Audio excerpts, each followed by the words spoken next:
fundraising process compared to dating. If an investor isn't that interested in you, they're going to string you along. Whatever that's going to look like, this process is very long. When someone is interested, they move very quickly. Julia O'Mara is the co-founder of Pickle, the peer-to-peer fashion rental app. She's looking to bring fashion to a new generation of women who want access, not accumulation. Originally, we were helping people crowdsource opinions and decide what to wear and what to buy. But while building that, we had some insights, and it led us to...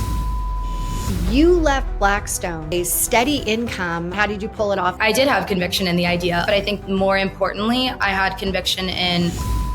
What's it been like to raise capital? We went around 2.5 years without any institutional capital. Our first check was a... Julia, welcome to the show. How much fun are we going to have today? Oh, so much fun. Thank you so much for having me, Hilary. I appreciate it. Okay, so I have to say, you are the exact age of my oldest daughter. All right. And I think you said it was 27? Yes, 27. 27. And I also have a 24-year-old. And when I first heard about this, so this is for all of the women out there who have nieces and daughters. And also, you may even be thinking that this could be something that, hey, who knows? Some of us might be ready to do this as well. Such a great concept. And Julia, when we first talked, I first was so impressed. Blackstone is just a wow place. And the fact that, you spent a couple years there, but something happened when you were there. And I need to share the relaunch story around what got you away from that type of office living and into this entrepreneurial bit that's now turned into something like out of control successful. It's been a very big journey and a few pivots along the way. The Blackstone pivot over to the startup grit, which I love that you called it that, was one of the first pivots, and then had a pivot from there into the current version of Pickle that we are today. I'll start with the Blackstone story. I started working there right when I graduated from school in 2019, moved from Philly to New York City, and I was working at Blackstone closely with the fundraising and real estate asset management teams, a bit more on the tech side of things, doing different data analytics, product management, which was exciting, but not my calling, clearly. And while I was there, I did happen to meet my co-founder of Pickle, Brian McMahon, which is the greatest thing that definitely came out of Blackstone. But the real pivotal moment that ended up happening was actually sparked by COVID. And this was... in 2020, we were all sent home. I had been originally planning to go take the GMAT the week that we got sent home to go. I was supposed to take the GMAT that week, and we all got sent home. And then my test was canceled. I never ended up taking it. Obviously, I didn't go get my MBA. I'm working on that right now, live while building a company.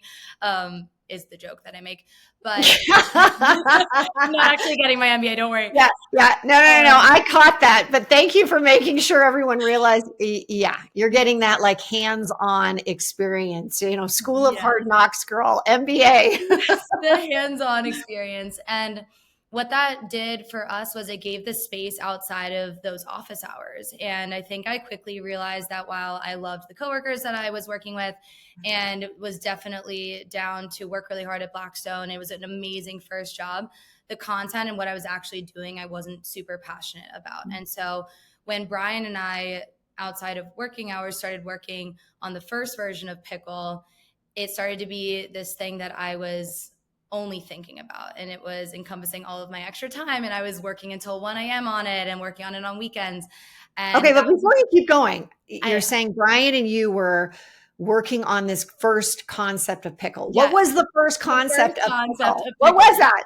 It was actually a social polling app. So originally we were called Pickle Poll, and we were helping people crowdsource opinions and decide what to wear and what to buy was the initial idea. So if you were in the market to buy something new, you would post a poll and say, should I buy option A, option B, option C? People would vote on it, basically injecting social proof into your purchase process. We learned a lot building that. It's very hard to build a social network like that from scratch. But while building that polling app, which we worked on for around a year after I left Blackstone, we had some really interesting insights around people recommending items from their own closets. even a few comments on the polls saying, oh, you don't need to go buy this, you could borrow it. And it led us to go look at the rental space. And no one had really tackled that peer-to-peer model. The sharing economy was very prominent in companies like Airbnb and Uber. And we thought, why would this not exist for items that are in our closets and homes? Which led to our disrupting the space. yes. Hold on. Your disruptor, which I love. And I want to make sure that we're like highlighting that. But one thing you said that I have to go back to Okay. is that you left Blackstone and went all in on this first pickle poll. Yes. Okay. What was that like for you? Because you have a steady income and then you have nothing. And then you're like, and you're living in, I think you were still living in New York at that time. Yes. I got kids in New York. And how did you swing that? How did you pull it off? And really, I want to understand like what was going through your mind at that time. Yes, that was a very big decision. And it was something that I'm very fortunate that I was very supported by my friends and families, my closest mentors at Blackstone, even when I was kind of discussing this, hey, I think I'm going to leave and go take a jump to do this. But the conviction that I had in leaving was one, I did have conviction in the idea, of course, and I was really passionate about building it. But I think more importantly, I had conviction in my partnership with Brian as co-founders and our ability to be resilient. And we had very similar values in building a business. We were both D1 athletes. And I think we both had that grit and perseverance that has become very important to the story of our business coming to where we are today. And that was the conviction that I needed in order to make that jump. Obviously, there was additional planning that went into that. We sat down and talked through a lot of, what does the runway look like? How long are you willing to go no salary? What does this look like before we raise a family and friends round? And ideally that buys us to this amount of time. So very quickly, thought about that, gave myself 6 months of runway, no salary.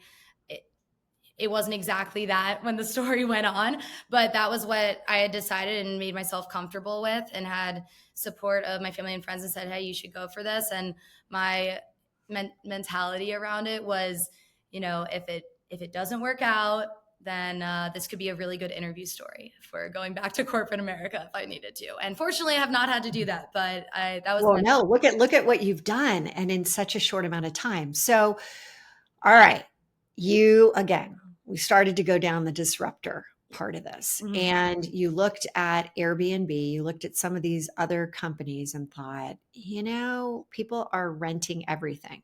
They're, Right. renting their own cars, they're renting their own houses.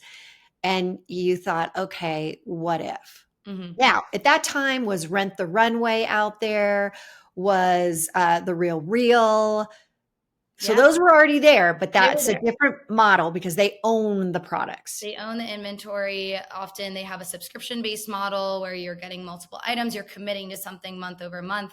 And their business obviously is quite different with the way that they are owning and investing and managing all of that inventory. And they are trying to predict trend and fashion cycles 8 to 12 months in advance of them actually happening, which has been a huge, huge differentiator for us in how dynamic our supply is on the platform because we're peer-to-peer. The most fashionable women in the world are the ones that are sharing their clothes on Pickle. And so they are helping circulate those items. And that's really difficult for a company to predict what those items might be 8 to 12 months in advance. Okay, this is fascinating because you're not only disrupting this idea around clothing, but you're also the fashion industry, right? Because we wait for the big fashion houses to come out with what's coming up, what colors are going to be. And you're saying, no, let the people decide what's really. And I've never thought of it like that. I've never thought about like how fashion trends actually start. And I'm going to give you the funniest story ever. My birthday was yesterday, and my husband read, thank you very much. My husband was reading an article in New York Times, and he said, oh my gosh, Hilary, did you know that the whole skinny, everything around Lululemons and the other brands, people now are going away from that and they're going with more the baggier pant. And I'm like, honey, what are you talking about? He's like, no. This is what it's saying.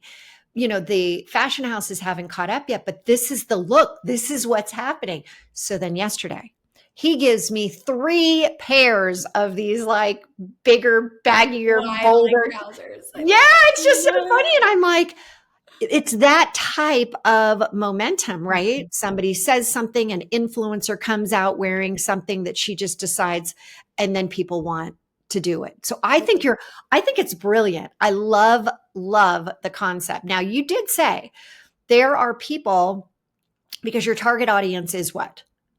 We are typically seeing most of our users between 18 to mid to late 30s, but we really peak at like mid to late 20s. So your daughters are very perfectly prime in our target demographic. And do you think that you're going to end up going up? Because I know, Kristen is our producer here, and I could certainly, and I'm doing this. I am doing this with a friend this weekend. We're going to a birthday party in Las Vegas. It's a theme birthday, and I'm bringing stuff for her. She's bringing stuff for me. And heck, I'm in my 50s, girl, and we're still doing this. Absolutely. I mean, I think the age range will continue to expand. Obviously, when we're working on building some of our initial customer base, we have to be pretty targeted and focused. But my mom uses Pickle. She has rented some amazing, stunning dresses for weddings that she's been going to and other black tie occasions, and absolutely loves it. So I would say it's not limited to this age range, just currently what we're a bit more focused on. And I think that it ties a bit to the consumer behavioral shift and openness to this secondhand idea of sharing your items, whether it is through rental or secondhand purchasing, that is very normalized and also cool amongst our target demographic as well. It's very normalized. Real, just being able to, I sell things on there all the time. I buy things on there. So how old's your mom? She is the young age of 49. Just kidding. She's a little older than that, but she's probably. Oh, she doesn't want any of us to know. I get it. She hasn't hit 60 yet, but she's about to. We'll be celebrating that, I believe, next year. So that's why I say I'm in my 50s. Yeah. That's right. Somebody said you're closer to 60 than you are to 50. I'm like, who says that? Nobody wants to hear that. So I really think that you came up with your co-founder, Brian, with something unique, disruptive, and you've been able to benefit from going out and raising capital. I mentioned in your bio that you've hit the 20 million. What's it been like for a woman in her 20s to go out and raise capital? Share with us what's happening in that industry. Yes, fundraising is what I would say one of the hardest things that we had to do at Pickle, especially getting that very first check. And it's nice to sit here now and say, wow, $20 million, that's a lot of money that we raised. But we went around 2.5 years without raising any institutional capital. And so we ended up spreading out this like $250,000 family and friends round that we did over 2.5 years of Brian and I full-time working on Pickle. And so when you think about how much money that it is, very, very small amount when you're trying to build the company and everything. And so that whole time we were trying to raise institutional capital, right? We were going out and we were pitching the polling app. We learned a lot there, pivoted over. That wasn't going to be our end business. And then when we pivoted over, we were like, wow, we actually have this is the idea here. We have conviction in it.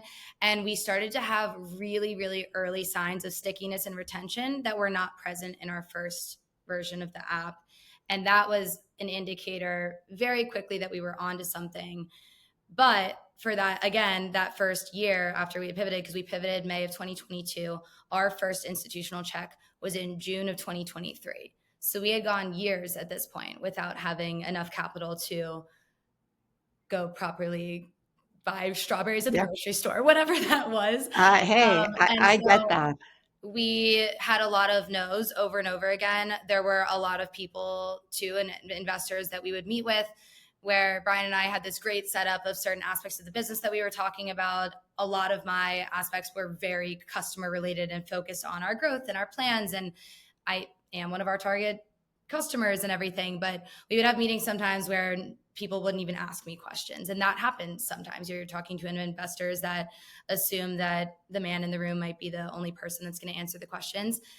Fortunately, one, we didn't end up working with any of those investors, but also those wouldn't have been our choice. There were a few. I remember we'd get off the call and Brian would look at me and say, we would never work with those people. So You know let's what's just go slow. fascinating? That I raised almost 10 million for one of my companies, and it was a security company to keep kids safe online. Mm, So I would go in and they would look at me almost like, well, you're like a mom. You care about that, but can you run a business? It's the same thing. And what you're saying is years have gone by since then. And the same thing is happening. They're looking for, like, okay, so who's really going to be able to run the company? Who's really going to be able to help get this out? But as you said, you're the target. You are that person that would want to borrow clothes. Share with us when you finally got the investment that came in first. What did you and Brian like? How did you react and what happened? we it was funny because it it's funny. I have said this to people about the fundraising process, that I have compared it to dating, of like, if they want to, they will. In the quotes of, if an investor isn't that interested in you, they're going to string you along. They're going to pass you along to like three different analysts to talk to. You're not talking to a decision maker for a really long time. Whatever that's going to look like, this process is very long. When someone is interested, they move very quickly, it turns out. Our first check that we ended up getting from Craft Ventures, Jeff Fleur led the deal, was a very, very fast process. And it was so fast, in fact, that we hadn't even met them in person. And they were out in San Francisco and we were in New York, and there wasn't even the time to go fly out there. But it was a Sunday afternoon, and they had tried to get on the phone with us on a Saturday, and Brian and I both happened to not be available. And we were like, "Oh my gosh, we can't take this investor call right now. We have to do it on Sunday. Do you think they'll still take it? Whatever." But they had made their decision at that point that they would want to do a deal. And we were just on Zoom on a Sunday afternoon in June of 2023. And Jeff was like, "Yeah, so we want to do the deal, and here's what we're thinking." Like, so casual. Meanwhile, I'm about to burst into tears on the Zoom, which you cannot do when you're on this investor call, because This is we so had great. never heard a yes before from anybody. And it was amazing. And then Brian and I went and celebrated over like a lunch and some beers, and started thinking about what we would do with You're that. so great in some beers. Yeah. Well, you're right, because once you have that first yes, it changes everything. Yes, it It did. really does. So share with us now. Pickle has expanded. Tell us what the sweet spot is. Give us like a case study so that Mhm. those moms out there that are going to be recommending it to their daughters and nieces, we actually feel like we're in the loop. Absolutely. We started in New York City. We have expanded our core markets to LA and Miami as well. But one of the best parts of Pickle is that we are available across the country. So even if you aren't renting locally, if you're not located in New York and you're not able to rent from someone right down the street, you can get an item shipped right to you. So we are seeing tons of women across the country in Dallas, Chicago, Nashville, all these other cities that are starting to use the app because they have this shipping option. And what's great about that as well is it does start to build this local community. That's actually how we knew to go and expand over to LA and Miami. People were already organically using it, and even starting that local exchange that we have been, growing drastically with in Manhattan here. The idea is that Pickle is a true extension of your closet. You can get an outfit delivered right to your door if you are in a pickle and you need a last minute outfit. That is the I idea. was wondering when you were going to get to that point. Yes, that is the name. Right now, people are going crazy over their vacation outfits. We're seeing people start to reserve and think about the US Open local in New York, which has been really cool to see. The fall, we've heard, I think the Knot has a stat that October is going to be the busiest month of weddings this year. So those will be really, really prominent. But women are also renting for night out, just brunch with the girls over the weekend. Bachelorette parties have been really, really Heck busy, especially with yeah. those Every weekend, things. my daughter's got something around the wedding season. It's great. So, And by the way, she's engaged. So oh, at the congratulations. next year, I mean, just finding a date Yeah. was, I Oh mean, my gosh. you're in the right place at the right time for sure. But are you going onto this app and you're able to pick, like, tell us more about the app. What happens when you actually go on? When you get onto the app, you will, one, you'll sign up and you will give some information that's helpful for us to curate items for you, including preferences around some styles, also your location, so that if you are in some of our core cities, we can pull forward those products so that you can shop super locally, which is great. Even shop by the neighborhood. I have closets that are literally down the street that I shop, which is nice. So a true extension of my closet down the street. But you'll see trending items, and those are based on other users and amazingly trendy women showing us what these items are that are popular. For example, over the summer, the designer Pucci has been blowing up, super popular. We saw the demand increase drastically compared to last summer, all again driven by the community and women that are on our platform, as well as, of course, creators that are sharing about it on social media. You'll see some of those trending items. You'll also see recommended collections and lookbooks based on occasions that are really popular. And then you'll be able to navigate and discover yourself on the shop tab, going through items that are either trending or newly added to the platform, adding in filters there. We do have some exciting enhancements to search that are coming out. You could probably guess what kind of technology is going to be implemented there. Right. So that will be great and featured on our homepage. And then you get to your closet, and that's where you would go and list items. These are often items that people have more recently worn. Your daughter might have invested in some of these pieces for weddings that she was attending, and now she wants to go make some money back on those, have a little ROI there, and she'll list those pieces right in her Pickle closet. And then does she take it? How does she get it to that person who wants to wear it? How long do they get? How do they get it back? Is it clean? What's the deal? The renter will submit a rental offer, and they will select one of 3 delivery methods. If they are renting locally, they could go offer to pick up the item. They could choose the courier delivery, which is literally an Uber driver comes and picks up the item and delivers it right to your door. Very seamless, super easy. Or if you're not renting locally, then you would submit a shipping offer. The lender then receives that offer, and they are able to then choose if they accept or decline it. It's nice. They get to see all of the reviews, some of the past rental history. So it's your choice if you're going to accept that rental offer. The review system is amazing, kind of like Airbnb, where people are very incentivized to treat everything very nicely, which is great. The renter gets the item on the start date of their rental period, wears the item, returns the item by the end date, and then the lender is in charge of cleaning the item as they see fit so that it's ready to go back out to the next person that might want to wear it. The cleaning has always been on the lender because early days when we were figuring that out, we actually just ended up talking to our customers to see what they preferred as far as the practice there. And overwhelmingly, our lenders on the platform said, these are our items. We want to make sure there aren't any accidental damages that would incur during cleaning. I want to use my organic dry cleaner or detergent, whatever that might be. And so that is the lender's responsibility, and it makes the rental experience very seamless. You wear it, take a picture, you return it. It's great. You know what? So smart that you're doing that.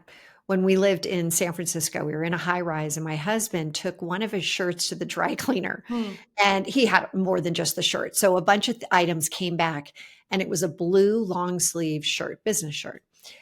And we open up this bag, and it's shredded. No. The whole back is shredded, Oh. but the front is completely like pressed. So I thought, how can whoever put it in the plastic, what were they thinking? I mean, this is we both were like, oh my gosh. And, of course, you never know. And they give you like, here's $50. It's like, it doesn't even cover a sleeve. Right. So I do think that that's super smart. And you can really see what, did they spill a lot of stuff on it? What's really the damage versus getting it back. And you're like, oh, I didn't even really notice there was a little bit of like a lipstick stain or a food stain. Right. You can't. Guacamole, my God, does that stain? I have learned that too many times. Get it out as soon as it falls on your front lap. Yeah. Okay, so I always talk about the relaunches and where you're going, right? Mm-hmm. You've been in the startup. You've been, grinding this startup grit, and you even said with your sports and, D1 and all that. Where is Julia going next? Where do you see yourself? I see myself right with Pickle continuing to grow, and that to me is super exciting. I think we have a while to go before we would even consider some form of an exit opportunity. And I've never been more happy or fulfilled in my life of working on this. And it has been so cool to see it from where it started just over 3 years ago of this rental platform to now having people just randomly talk about it in front of me without them knowing that I'm one of the founders of Pickle, just on the streets in New York or when I'm out Do socially. they So ever actually say, I'm in a pickle? yeah, you Do know, they actually say, oh my God, I'm in a pickle? now Christy, people, our producer right now, I'm in a pickle. I need an outfit for this Saturday for my ex-husband's birthday party that I'm going to. I am in a pickle right now. well, That's I why mean, I'm like, we can help ah. you out. We'll be talking at the end of the show. Yes, of course. But do they ever say that? I think that people have started to play on it. People will use pickle as a verb a bit, which is cool. So they say, "Oh, I pickled that," or "What are you going to pickle this weekend?" So that's been cool to also Hey, hear. that The inner happened to pickle, I think, Kleenex. comes from us. Let me tell you, wait, that happened to Kleenex when everyone started to say, I need a Kleenex, where Yes, it's yes, really a facial tissue, right? yes, yes. So, hey, that you're onto something there. That's Yeah, amazing. word. But I got to ask you, this show is called Relaunch to a Rich Life. Rich means that you've got your health, you got the wealth, you've got relationships. I already know where the business is. You said, I've never been happier. Give me the other areas of your life. How are you doing on what I call self harmony, where Mhm. everything is working together? Have you gotten to that point yet? I think there are many areas that I am still continuing to improve on, a lot with my own kind of like self care and things like that, that I'm excited to carve out additional time for. One of my favorite things to do on a daily basis is just getting, at least 30 minutes of movement, whether it's a walk or a workout. That's always been helpful for self care and clearing my head and just having a productive day. But when I think about all these other amazing things that are in my life, like my family, my friends, my boyfriend, I am feeling very rich right now and grateful for that. So a Ah, lot of amazing things that are lining up. And I am going to be also working on additional time carving out of focusing a bit on myself too, which is hard to do as a founder. And I think everybody who has built something would align on that. But it's really important to make sure that you are sustaining yourself and bringing your best foot forward every time you're stepping into the office. I love that. So when you think about selfish versus selfless, where are you on that scale? I think that there are, I think it kind of depends. I think there are times where I am so hyper focused on the business that to other people could come off as maybe selfish. That's a really, really big priority for me. But maybe there are times where I need to be a little bit more personally selfish around that type of well being. So I don't know if that answers your question, but You know what? I think, again, when I met you, I was just taken with you. I'm like, oh my God, you are, that whole phrase, like the world is your oyster. The brains, the beauty, here we go. Let's have fun. And I really think at this point, you're having a really good time with this. So, what would you like to leave the women your age in the 20s, in the early 30s? What would you say to them about possibility, about going for it? What advice? if you are already spending your brain power, your energy, and passion in that specific space, go and put fuel on the fire and invest in it yourself. That's how I took the jump to the first version of Pickle. It's how I took the jump to the second pivot and kept going during all of those very broke, dark-ish days of the early days of Pickle. And that will be the most fulfilling thing you can do. And it's going to be something that comes from you, not from extrinsic motivation. It's going to have to be something from internal. Okay, where can people find you?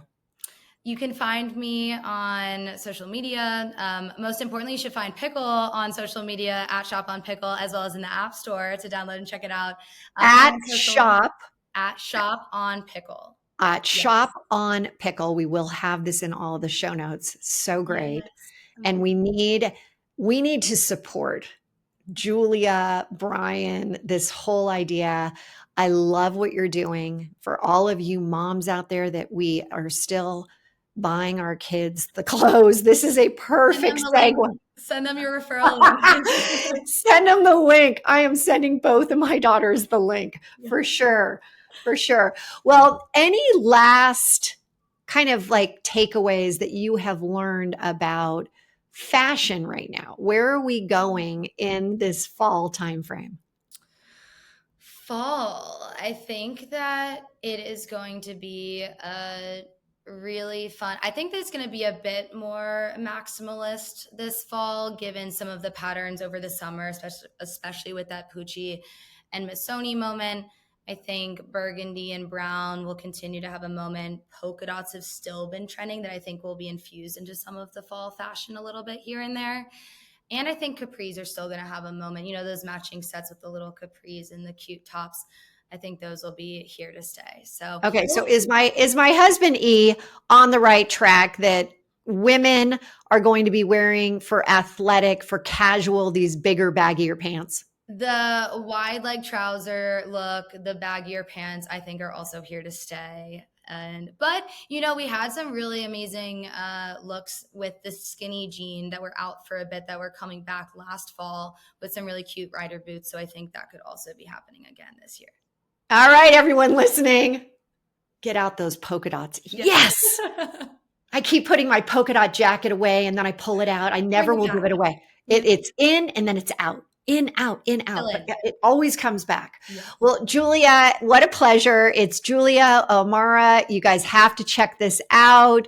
Please, let's support, let's relaunch our life into this next wave by really allowing others to learn from what we're hearing, that we're actually in the know, that we are like in the loop. So make sure you share this episode with anyone that you think needs to hear about this new way of actually getting your fashion trend on.